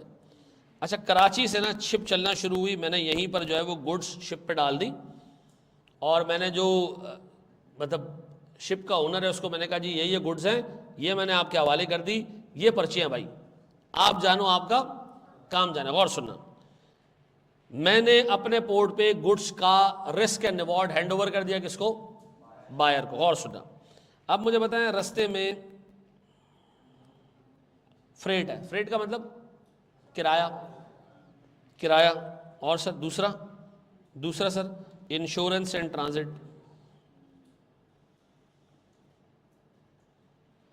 मैंने जयसूर्या को फोन किया, मैंने कहा ये 2 खर्चे तुम पे करोगे, ये 2 खर्चे तुम पे करोगे। जयसूर्या ने कहा ठीक है सर, डन है, ये मैं पे करूंगा, कोई टेंशन नहीं था मामा। जयसूर्या साहब ने एग्री कर दिया, ये 2 कर। अच्छा, फिर सर ये सामान 1 जनवरी 2021 को निकला यहाँ से, ये पहुंचा कब? 31 जनवरी को कोलंबो पहुंच गया। जब कोलंबो पहुंचा तो जयसूर्या साहब ने जाके इसकी कस्टम क्लियरेंस करवाई। क्या करवाई? और क्या पे की? Custom duty. क्या पे की जनाब? और इसके बाद लेके घर चले गए। मेरा सवाल है, इस पूरे मेथड में जयसूर्या अपने पास इन्वेंट्री को कब रिकॉर्ड करेगा परचेज के तौर पे? 1 जनवरी को। क्यों? क्योंकि जयसूर्या ने कहा बस आप शिप हैंडओवर, सामान हैंडओवर कर दें शिप को, आप चले जाएं घर पे अहमद रजा साहब, मेरा वास्ता है, समंदर में सामान डूबे टूटे फूटे मैं जिम्मेदार। ऐसा? अब बताएं जी, सेलर को हमने रिस्क एंड रिवॉर्ड कब ट्रांसफर किया? सॉरी, बायर को रिस्क एंड रिवॉर्ड कब ट्रांसफर किया? सेलर के पोर्ट पे। कहां पर? अब बताओ, आइंदा के बाद अगर सवाल में लिखा हो the goods are transferred on FOB basis, तो हम ये चेक करेंगे कि हमने डिलीवर कब की, शिप को हैंडओवर कब की, या ये चेक करेंगे कि सामने वाले को मिली कब? नहीं, हम ये देखेंगे कि सर हमने किस दिन शिप को गुड्स हैंडओवर कर दी। हम सेल बुक कर लेंगे और सामने वाली पार्टी इन्वेंट्री या परचेज बुक कर लेगी। बात समझ आती? अब बताएं, इसमें फ्रेट कौन पे कर रहा है? बायर पे कर रहा है। इसमें इंश्योरेंस एंड ट्रांजिट कौन पे कर रहा है? बायर पे कर रहा है। इसमें कस्टम ड्यूटी भी कौन पे कर रहा है? सेलर की जिम्मेदारी सिर्फ क्या है? पोर्ट पे सामान जाके हैंड ओवर करे शिप को, घर आ जाए, एंट्री पास कर दे जी, account receivable, debit, sales, credit. और जैसे ही शिप को सामान मिल जाए, जो बायर है वो क्या एंट्री पास करेगा? इन्वेंट्री या परचेजेस डेबिट और पेएबल क्रेडिट। ऐसा कैश दे सकता है, पेएबल दे सकता है, उसकी मर्जी है। ऐसा? ये बात समझ आ रही है? इसको हम क्या कहेंगे जनाब? FOB basis. पक्का? एक एक मेथड नोट करते जाओ सर, शाबाश शाबाश। 4 मेथड्स हमने कवर करना, जल्दी करें। बी सर, बी है जी कॉस्ट, इंश्योरेंस एंड फ्रेट। इसको कहते हैं CIF मेथड।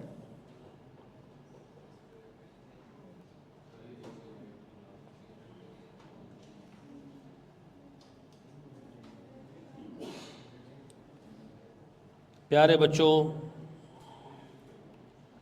यह है 1 जनवरी, यह है अहमद रज़ा, यह है जय सूर्या,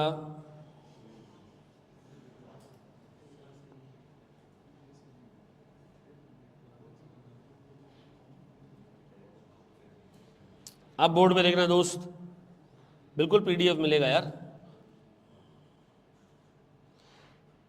सारा जवाब दे रहा हूं मेरे बच्चे, सारे जवाब दे रहा हूं। जुल्फिकार रुक जाओ, मुझे एक चीज़ ये बताया मेरे प्यारे भाई, 1 जनवरी को मैंने शिप को सामान हैंड ओवर किया और जयसूर्या ने कहा Sai thank you very much, risk and reward transferred. अब मैं जा रहा था तो जयसूर्या ने फ़ोन पे था, जयसूर्या के साथ में, जयसूर्या ने कहा यार बड़े बेमुरव्वत हो, क्या तुम्हारा जाएगा अगर तुम किराया पे कर दो? मैंने कहा मैं तो रिस्क एंड रिवॉर्ड ट्रांसफर कर चुका हूं ना, मैं किराया क्यों पे करूं? जयसूर्या ने कहा वो तो ठीक है, रिस्क एंड रिवॉर्ड आ गया, जिस दिन आपने गुड्स शिप को हैंडओवर की, रिस्क एंड रिवॉर्ड आपके पास से चला गया, मेरे पास आ गया। कुछ इंसानियत करो ना। मैंने कहा क्या चाह रहे हो? उसने कहा सर फ्रेट आप पे करें। मैंने कहा ठीक है, फ्रेट कौन पे कर रहा है यहाँ पे? सेलर पे कर रहा है। और उसने कहा इंश्योरेंस एंड ट्रांजिट भी पे कर दें सर।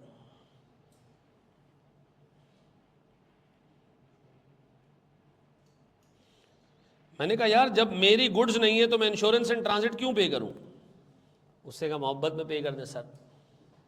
तो मैंने कहा जयसूर्या कस्टम ड्यूटी भी पे कर दूं? उससे कहा नहीं नहीं नहीं, कस्टम ड्यूटी मैं खुद पे कर दूंगा। कस्टम ड्यूटी कौन पे करेगा? मुझे बताएं इसमें और ऊपर वाले में क्या फर्क है? With respect to risk and reward कोई फर्क नहीं है, दोनों में रिस्क एंड रिवॉर्ड कहां ट्रांसफर हो रहा है? सेलर के पोर्ट पे। लेकिन ऊपर और नीचे में सिर्फ फर्क यह है कि यहां पर कॉस्ट, इंश्योरेंस एंड फ्रेट में सेलर ने बायर को एक बेनिफिट दिया है, सर फ्रेट और इंश्योरेंस एंड ट्रांजिट का खर्चा खुद पे लेके, लेकिन रिस्क एंड रिवॉर्ड यहां भी क्या है? अच्छा, अब एक चीज सुनना, अब एक जमाने में ना पुराना आईकैप का क्वेश्चन है, आईकैप के उस वक्त के एग्जामिनर को लगता था ये दो ही मेथड है दुनिया में, एक है एफओबी जिसमें रिस्क एंड रिवॉर्ड कहां ट्रांसफर होते हैं? सेलर के पोर्ट पे, और सीआईएफ इसमें रिस्क एंड रिवॉर्ड कहां ट्रांसफर होते हैं? ये भी सेलर के पोर्ट पे, लेकिन उसको लगता था बायर के पोर्ट पे। तो ये याद रखना, उस बंदे की जो है वो उस वक्त नॉलेज नहीं होगी, लेकिन इस वक्त जो एग्जामिनर बैठा है उसको ये सारी चीजें पता है। अब बताएं दोनों मेथड में रिस्क एंड रिवॉर्ड कहां ट्रांसफर हो रहा है? सेलर के पोर्ट पे। दोनों केसेस के अंदर सेलर ने जो है वो सेल्स की एंट्री कब पास करनी है?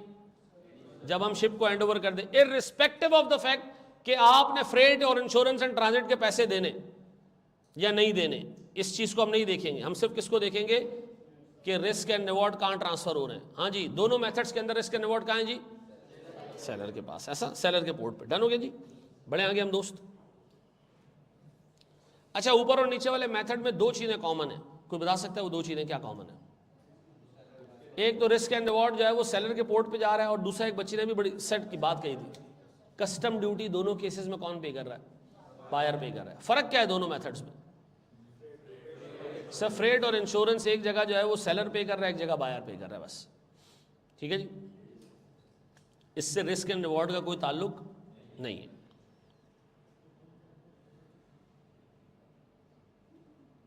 आपको 1.5 पर सुनकर अब बहुत स्लो लग रहा है, ये मसला आएगा लोगों के साथ, हैं? आ रहा है ना ये मसला? है ये चैप्टर कितने दिन का है यार? ये तो तुमने जो है ना एक टिपिकल जो घर में सास होती है ना, वो बच्चे के लिए दुल्हन ला रही होती है और उसके कान में बोलती जा रही होती है कि हमें दादी कब बनाओगी। रुक जा भाई, अभी तो यार चैप्टर का पहला दिन है, शुरू हुआ चैप्टर, तुम ये एंड कब होगा इसका भाई? अब तो अल्लाह ताला उनको जन्नत बख्शे, में तो कोई चाचा भी हयात नहीं है। आप सोचें कोई 200-250 कज़न है हमारे। हाँ,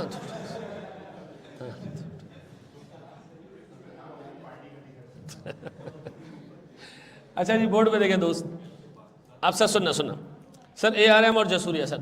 अब मैं जयसूर्या साहब से कह रहा हूँ कि जी मैं गुड शिप को हैंड ओवर कर देता हूँ। जयसूर्या साहब ने कहा नहीं नहीं नहीं नहीं नहीं भाई, पाकिस्तान और श्रीलंका के बीच में जो समंदर है उस पर मैं रिस्क ही नहीं लेना चाह रहा। ये कौन कह रहा है? वो कह रहा है भाई मेरे मुल्क तक पहुंचा के दो, मेरे पोर्ट तक गुड्स पहुंचा के दो। तो ये क्या कहलाएगा जी? डिलीवरी एट टर्मिनल, इसको हम कहते हैं DAT। अब बताएं जी, मेरा यानी सेलर का जिम्मा क्या है? सेलर का जिम्मा है अपने पोर्ट से गुड्स उठाए, क्या पे करें? फ्रेट के चार्जेस पे करें, और very good sir, insurance in transit पे करें। ठीक है जी, और फिर लाके दे दे किसको? पोर्ट पे सामान हैंड ओवर कर दे किसको? जयसूर्या को। कस्टम की क्लियरेंस कौन कराएगा? ये जयसूर्या कराएगा। तो कस्टम ड्यूटी ये जयसूर्या ने पे करना है। ये पे किया सर सेलर ने,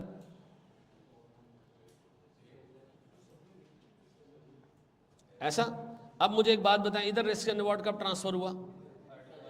31 जनवरी को, ऐसा? अच्छा जी। अच्छा, कोई ये तो नहीं सोच रहा आधे समंदर में रिस्क एंड रिवॉर्ड ट्रांसफर हो? नहीं, ऐसा नहीं होता। ठीक है जी। अच्छा, एक बात बताओ, ये जो इंश्योरेंस एंड ट्रांजिट हो रही है, तो इसमें तो सामान डूब जाए तो किसका जिम्मा? इंश्योरेंस कंपनी का। इस तरह डिटरमिन नहीं होता। स्टैंडर्ड कहता है ये देखो कि इंश्योरेंस का क्लेम हासिल करने के लिए भागेगा कौन? ऊपर वाले केस में, दोनों केसेस के अंदर इंश्योरेंस का क्लेम हासिल करने के लिए कौन भागेगा? बायर भागेगा। क्यों? उसको रिस्क एंड रिवॉर्ड कहां ट्रांसफर हो गए थे? सेलर के पोर्ट पे, सेलर ने कहा भाई मैंने अपने पोर्ट पे रिस्क एंड रिवॉर्ड ट्रांसफर कर दिए, इंश्योरेंस करवा के। अब आप जो डूबे, सामान मिले, तबाह हो, अब बताओ इंश्योरेंस क्लेम के लिए यहाँ कौन भागेगा? यहाँ बायर भागेगा। इधर इंश्योरेंस क्लेम के लिए कौन भागेगा? बायर भागेगा। इधर इंश्योरेंस क्लेम के लिए कौन भागेगा? सेलर भागेगा, क्योंकि जयसूर्या ने तो सामान एक्सेप्ट ही नहीं किया ना। ये बात समझ आती है? अच्छा जी, जी मेरे बच्चे को सवाल है किसी का? जी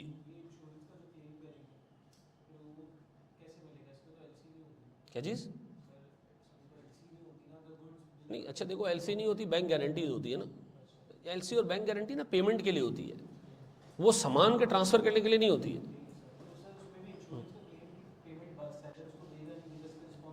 देखो, जब यहाँ से सामान ऊपर वाले दो केसेस के अंदर सेलर ने भेज दिया ना, शिप को हैंडओवर कर दिया, सेलर आ जाएगा जी, सेलर का एक लीगल क्लेम आ गया पैसा रिसीव करने का। अब वो आया, उसको एलसी के थ्रू मिले या उसको बैंक गारंटी के थ्रू, ये सिर्फ बच्चे को चूंकि नॉलेज है मैं इसलिए इससे बात कर रहा हूँ, ठीक है। फिर सर व्हाट इफ के सामान डूब जाए, सेलर कहेगा वो एक अलग हिसाब किताब है, मेरा हिसाब किताब नहीं है, वो आप और इंश्योरेंस कंपनी जानो। क्योंकि जब इंश्योरेंस करवा रहा होता है ना सेलर, या जो भी इंश्योरेंस करवा रहा था, तो बेनिफिशियरी का नाम लिख देता है उसके कि जी इस इंश्योरेंस क्लेम को के लिए भागेगा कौन। तो भैया ऊपर वाले दोनों केसेस के अंदर इंश्योरेंस के लिए भागेगा कौन? बायर भागेगा, क्योंकि वो ओनर है। और नीचे वाले केस में सेलर भागेगा, क्योंकि सेलर ने रिस्क एंड रिवॉर्ड ट्रांसफर ही नहीं किया। ऐसा? अच्छा जी, अब मुझे बताएं आखिरी केस, ये कर लिया कॉपी?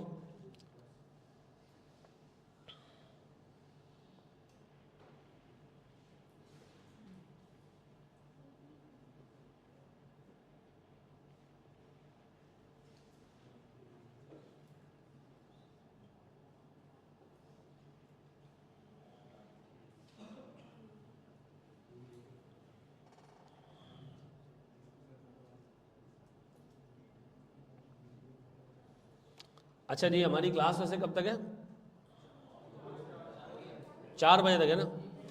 सही, नहीं 4 बजे तक लेके जाते हैं, ठीक है, ताकि एक होमवर्क तैयार हो सके ना, फिर उसके बाद देख लेते, ठीक, इतना पढ़ लेते हो।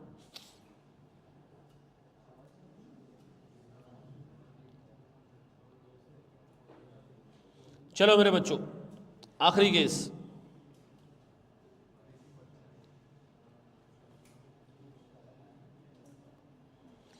मुझे बताएं, ये है 1 जनवरी 2022, ये है 31 जनवरी 2022, ये मैं हूं, ये जयसूर्या है, और पार्टी हो रही है। अच्छा जी, अब सुनना जरा गौर से प्यारे बच्चों, मैंने सर कुछ गुड्स बेचनी है जयसूर्या को, से मिसाल के तौर पर कुछ जड़ी बूटियां मैंने बेचनी है, ठीक है जी।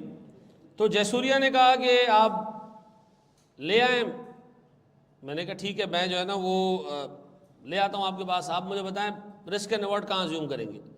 जयसूर्या ने कहा यार मैं तो ना रिस्क एंड रिवॉर्ड अज्यूम करूँगा जब मुझे आप कस्टम की क्लियरेंस भी करवा के दे दें, क्योंकि अक्सर वो बेचते रहे जड़ी बूटियाँ ना हमारे वाले लोग पकड़ लेते हैं, छोड़ते नहीं हैं, तो मैं ये रिस्क लेना ही नहीं चाहता।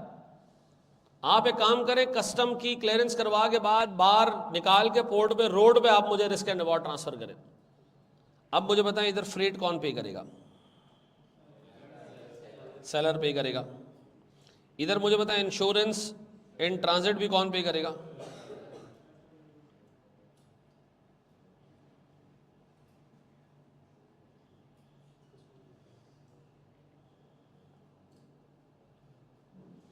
अब मुझे बताएं इधर कस्टम ड्यूटी भी कौन पे करेगा?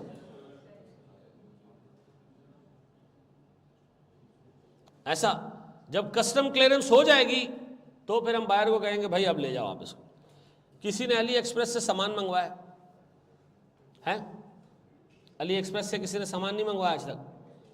वाकई नहीं मंगवाया है? अली एक्सप्रेस से आप सामान मंगवाओ ना, तो कस्टम ने, पाकिस्तान कस्टम ने रोक लिया, नहीं दे रहे, अली एक्सप्रेस आपका पूरा पैसा आपको रिफंड करेगा। अली एक्सप्रेस चलता है DDP के ऊपर, ठीक है जी।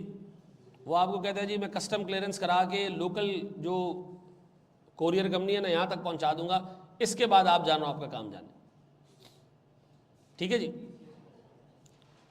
TCS तो एक कोरियर कंपनी है ना, मतलब होता ही है कि जब आप चाइना से कोई चीज़ मंगवाते हो ना, तो जो चाइनीज़ सप्लायर होता है वो सामान लोड करके दे देता है, वो पाकिस्तान पोर्ट से फिर TCS उठाता है। तो इसका मतलब है जब सामान आप तक आ रहा होता है तो एक लोकल कोरियर कंपनी भी इन्वॉल्व होती है, ठीक है ना। लोकल कोरियर कंपनी का काम क्या होता है? पोर्ट से सामान उठाना आपको दे देता है। पोर्ट सामान मिलता कब है? उसको जब कस्टम क्लियरेंस हो चुकी होती है।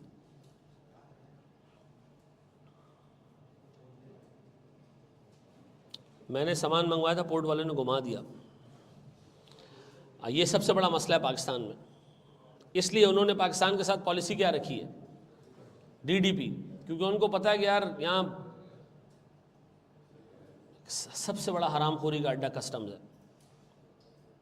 ठीक है जी। लेकिन पाकिस्तानियों के लिए ना अलग से एक दोज़ख तैयार होगी, जो अलग ही कोई आग होगी उसके अंदर, हैं। मुझे वाकई एक चीज़ फील होती है, जो कुरैश के टाइम पे मसले थे ना, जिसपे अल्लाह ने अपना सबसे महबूब और सबसे, जिसको कहते हैं ना विजडम के लिहाज से सबसे जो है बड़ा नबी जिस कौम पे नाजिल किया ना, उस कौम में ये मसले मसाइल थे। चूँकि अल्लाह की एक लिमिट है कि जब कोई पैगम्बर नहीं आएगा, लेकिन ये हालात सिवाय चंद एक चीज़ों के कि बेटियों को ज़िंदा दफना देते थे, खैर वो भी किसी न किसी फॉर्म में मौजूद है अभी, ठीक है जी। किसी को भी बेटी पकड़ा देते, ठीक है जी, बच्ची की मर्जी हो नहीं हो जी। किसका? हाँ हाँ, पूछ लो।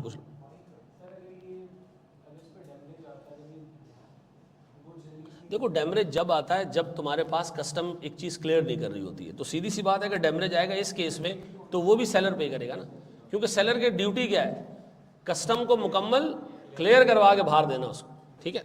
अच्छा मेरे प्यारे बच्चों, अब मुझे बताएं मेरे पास टर्म्स क्या है? FOB है, ठीक है जी, फिर CIF है, और डिलीवरी एट टर्मिनल है, और DDP है, ऐसा। अब मेरा सवाल है, इसमें रिस्क एंड रिवॉर्ड कहाँ ट्रांसफर हो रहे हैं?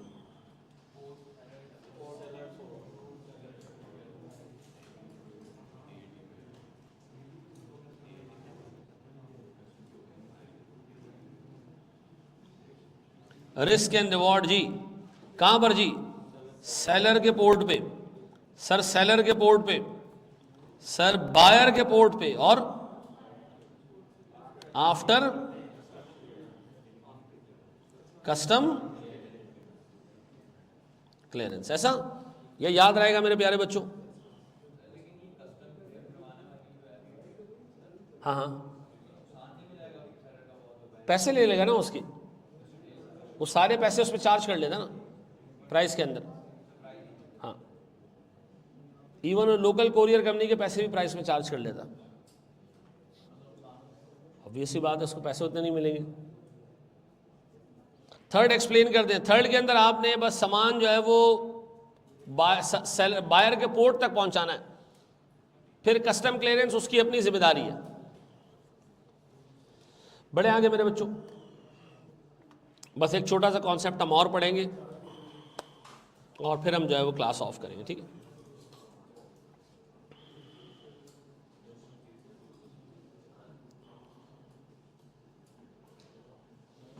बढ़ जाए।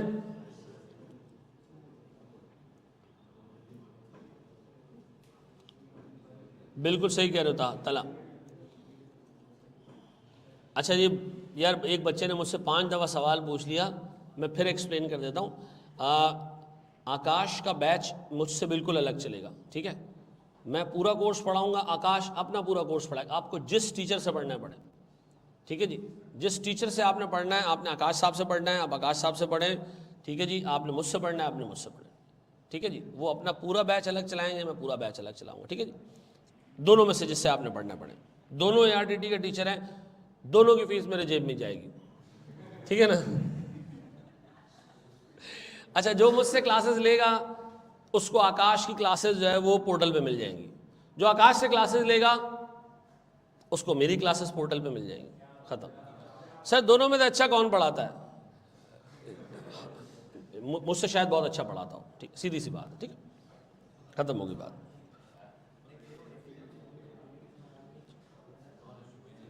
आगे बढ़े हम दोस्त।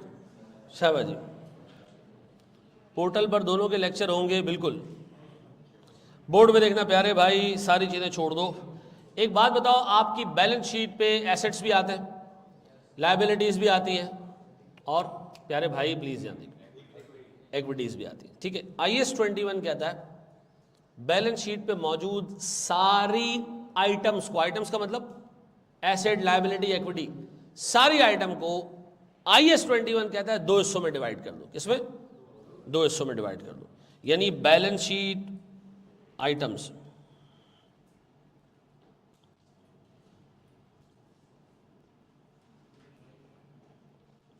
मैं बार बार वर्ड आइटम का यूज कर रहा हूं, इसका मतलब है बैलेंस शीट के ऊपर एसेट, लायबिलिटीज और इक्विटी तीनों आती हैं, तो मैं तीनों को नाम क्या दे रहा हूं? आइटम, ठीक है।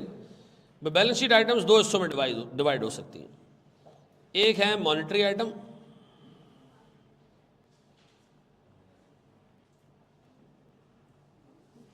और एक है नॉन मॉनेटरी आइटम, ठीक है जी।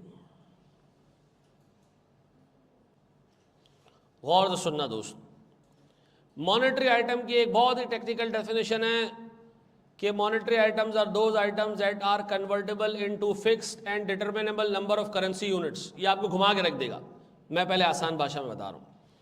मॉनेटरी आइटम्स में सिर्फ 3 चीजें आती हैं। एक आता है जनाब all receivables, all receivables that will be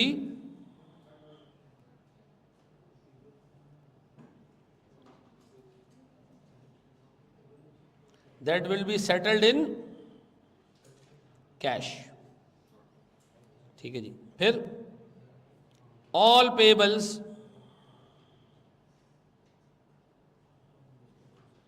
that will be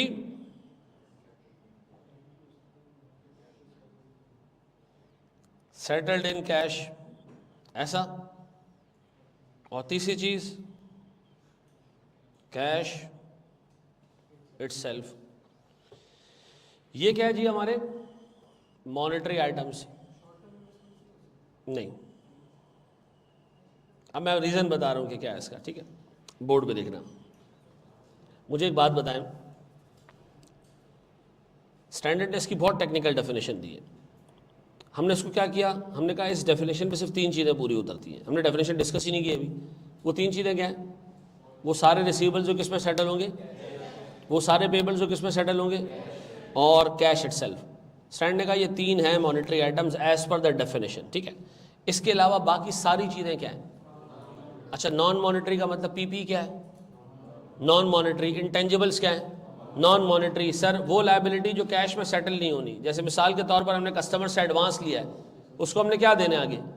goods देनी है, तो वो क्या है जी? Non monetary. इक्विटी क्या है जी? Non monetary. शेयर कैपिटल क्या है जी? Non monetary. Sir retained earnings क्या है जी? Non monetary. सारी चीजें नॉन मॉनेटरी, सिर्फ 3 चीजें क्या? रिसीवेबल्स, पेबल्स और कैश। ये क्या है जनाब हमारे पास? Monetary item. स्टैंडर्ड कहता है भैया IAS 21 में बैलेंस शीट पे मौजूद सारी चीज़ों को 2 हिस्सों में डिवाइड कर दो।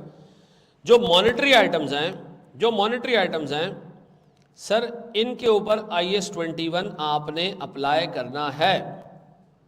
इस पे आपने IAS 21 अप्लाई करना है। कब? Day 1 से लेके कैश में कन्वर्ट होने तक। कब तक? Day 1 से लेके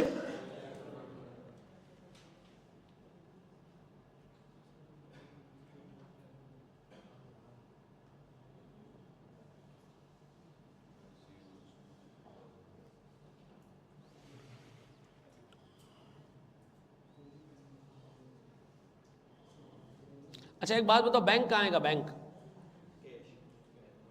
है मॉनेटरी आइटम्स में। क्यों? क्योंकि बैंक से आपने पैसा रिसीव करना है, तो रिसीवेबल फ्रॉम बैंक है वो, ठीक है जी। बैंक लोन कहाँ आएगा? मॉनेटरी में, क्योंकि हमने पे करना है। ऐसा दोस्त से हमने जो है वो पैसे उधार लिए, मैं वापस करने, मॉनेटरी आइटम, क्योंकि पैसा आपने कैश में देना है। टैक्स पेबल मॉनेटरी आइटम, क्योंकि आपने पैसा देना है। ऐसा। अब मुझे जी जी क्या चीज? इन्वेंट्री ऑब्वियस सी बात है, नॉन मॉनेटरी है, एसेट है वो, रिसीवेबल नहीं है, पेबल नहीं है वो। अब बताएं जी नॉन मॉनेटरी आइटम्स की अकाउंटिंग आपने कैसे करनी है? ठीक है जी। Apply IAS 21 on initial recognition only.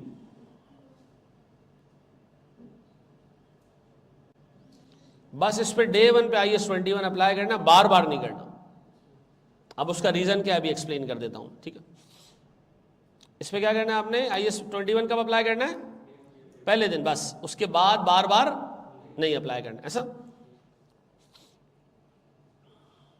Long term loans हो, शॉर्ट टर्म लोन्स हो, वेरी शॉर्ट टर्म लोन्स हो, कॉल लोन्स हो, ओडी टाइप का, सब मॉनेटरी आइटम्स है, क्योंकि उसमें आपने क्या करना है, अल्टीमेटली पैसे देने, देर से देने, अभी देने, बाद में देने, जल्दी देने, 3 दिन बाद देने, 3 साल बाद देने। इससे हमारे पास उसकी मॉनेटरी आइटम की नेचर चेंज नहीं होगी, ठीक है।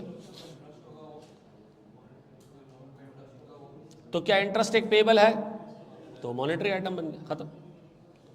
जो लेना है इंटरेस्ट, अगर वो रिसीवेबल है तो मॉनेटरी आइटम, खत्म। अच्छा, आप जरा गौर से देखिएगा प्यारे भाई, बोर्ड पे देखिएगा दोस्त, बोर्ड पे देखिएगा मेरे प्यारे बच्चों, अच्छे तरीके से एक चीज़ नोट करना। अच्छा यार, मेरी एक छोटी सी इल्तिजा ये रहेगी कि माशाल्लाह तुम लोग बहुत अच्छे बच्चे हो, तुम लोग पढ़ने आए हो, तो क्लास में ना एक डेकोरम मेंटेन होगा, बातें आपस में नहीं होंगी, ठीक है। और कभी ऐसे मेरी क्लास को 15-20 मिनट ऊपर चली जाया करेगी तो आप लोगों ने रोना नहीं डालना है, ठीक है।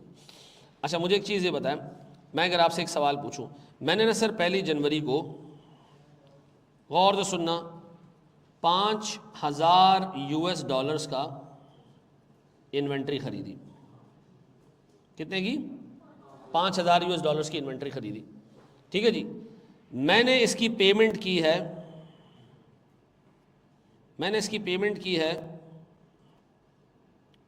16 जनवरी को, ठीक है जी। कब? 16 जनवरी को।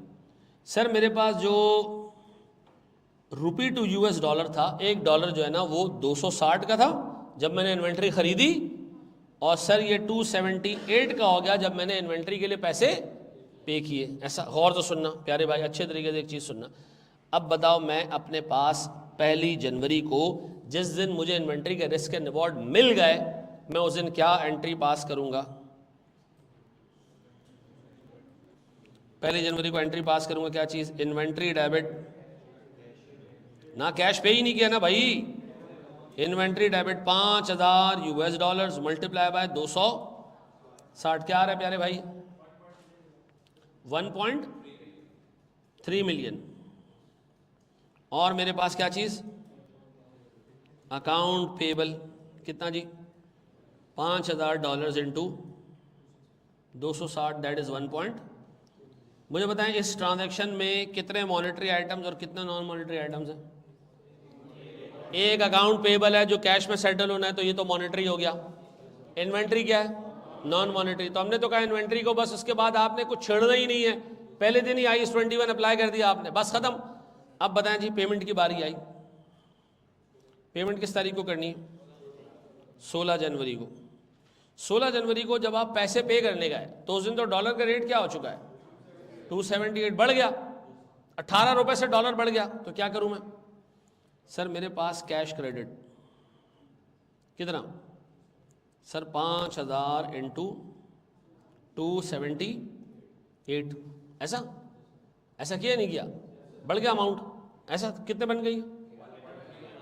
1.39 मिलियन, ऐसा यही है।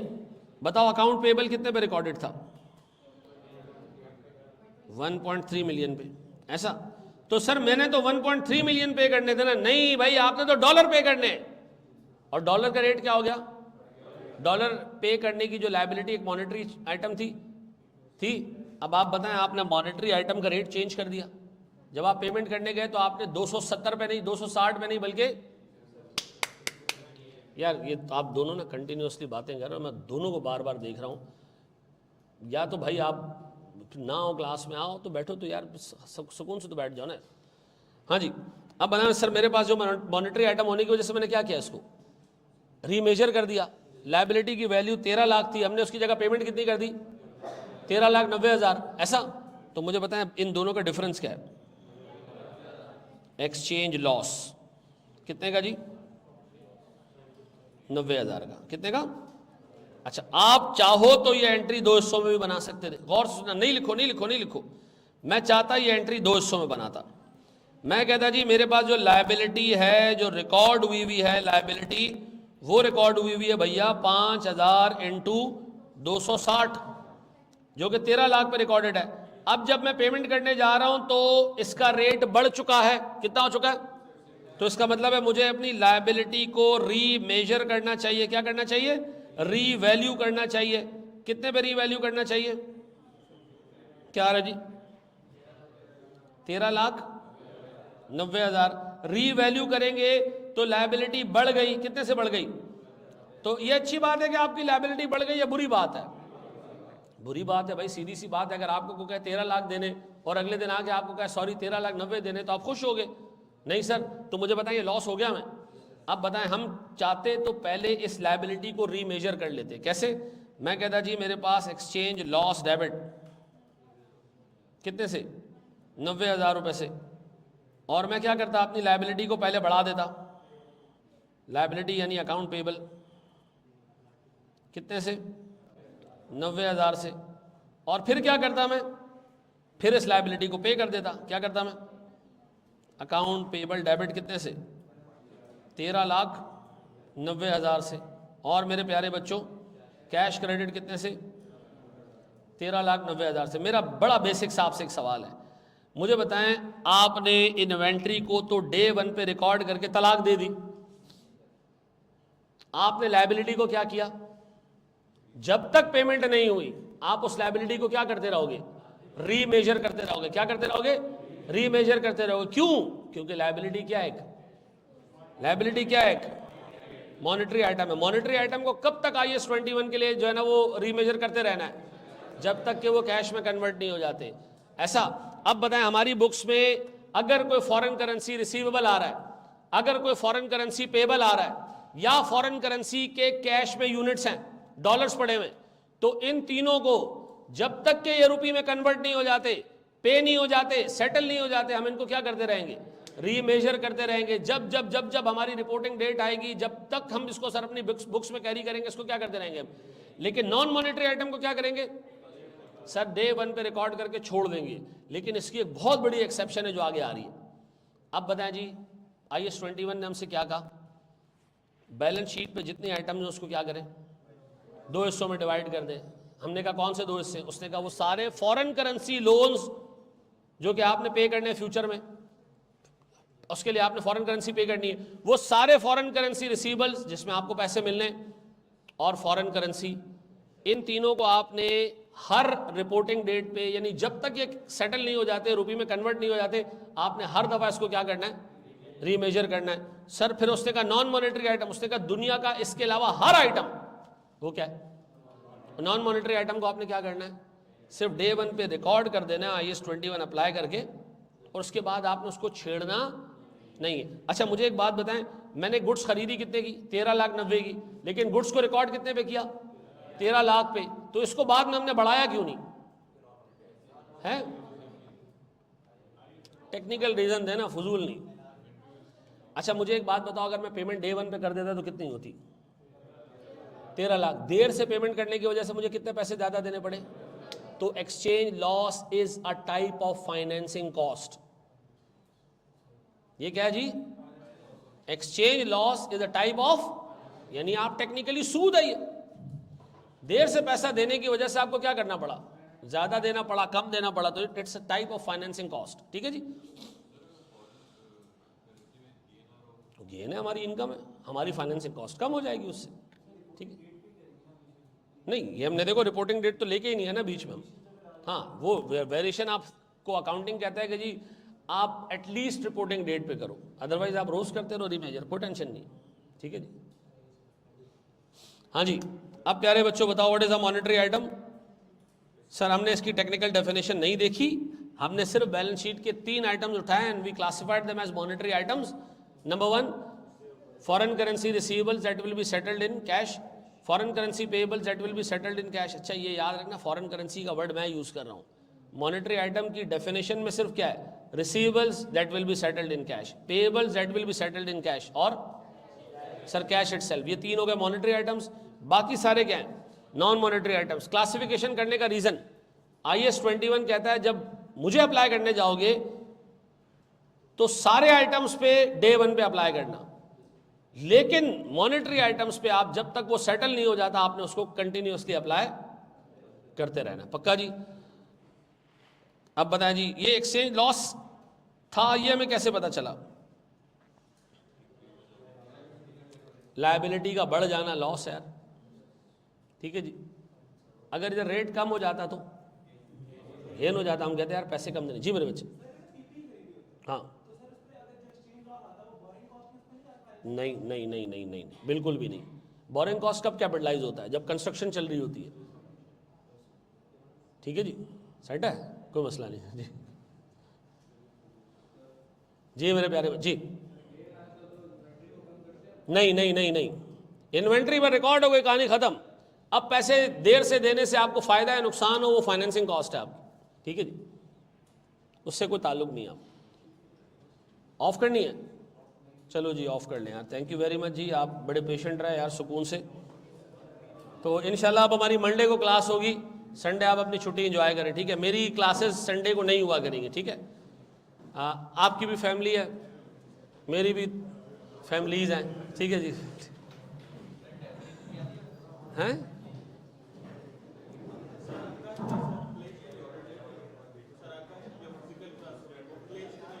यार, मोस्ट प्रॉब्ली नहीं आएगा। Thank you ji.